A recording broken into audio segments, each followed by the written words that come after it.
நம்ம Lawrence master வந்து இப்போது மாற்றம் அப்படிங்கிற ஒரு புதிய அறக்கட்டளை ஒன்று தொடங்கியிருக்காங்க. அதன் மூலமாக நிறைய பேருக்கு உதவி செய்கிறதுக்கு திட்டமிட்டிருக்காங்க. முதல் கட்டமாக பார்த்திங்கன்னா 10 டிராக்டர் வாங்கி ரொம்ப கஷ்டப்படுற விவசாயிகளுக்கு வழங்கலாம் அப்படின்னு முடிவு பண்ணி லாரன்ஸ் மாஸ்டர் வந்து அதை செயல்படுத்தியிருக்காங்க. மே 1 உழைப்பாளர் தினத்திலேருந்து இந்த மாற்றம் அப்படிங்கிற அறக்கட்டளையை துவங்கியிருக்காங்க.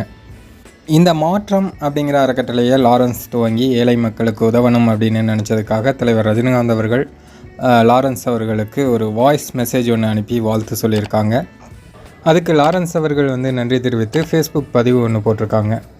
அதில் லாரன்ஸ் வந்து ரொம்பவே நெகிழ்ச்சியாக பேசியிருக்காரு. தலைவர் தான் லாரன்ஸோட குரு அப்படின்னு லாரன்ஸ் வந்து அடிக்கடி சொல்கிறது உண்டு. இதுலேயும் அதுதான் சொல்லியிருக்காரு. குருக்கிட்டேருந்து இந்த மாதிரி ஒரு வாழ்த்து கிடைக்கிறதுக்கு நான் வந்து ரொம்பவே கொடுத்து வச்சுருக்கணும். I am very very very happy அப்படின்னு லாரன்ஸ் மாஸ்டர் சொல்லியிருக்காரு. இப்போது தலைவர் என்ன சொல்லியிருக்காரு அப்படிங்கிறத இந்த ஆடியோ மூலமாக கேளுங்க. வணக்கம் லாரன்ஸ் மாஸ்டர். நீங்கள் பல வருஷமாக நிறைய ஏழை மக்களுக்கு உதவி செஞ்சிட்ருக்கீங்க. இப்போ இன்னும் நிறைய ஏழை மக்களுக்கு உதவி செய்கிறதுக்காக மாற்றம்ங்கிற ஒரு அறக்கட்டளையை வந்து ஆரம்பிச்சிருக்கீங்க.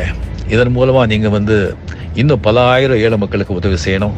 அதுக்கு அந்த ஆண்டோடைய அருள், மக்களுடைய துணை எப்பவும் இருக்கணும். வாழ்த்துக்கள்.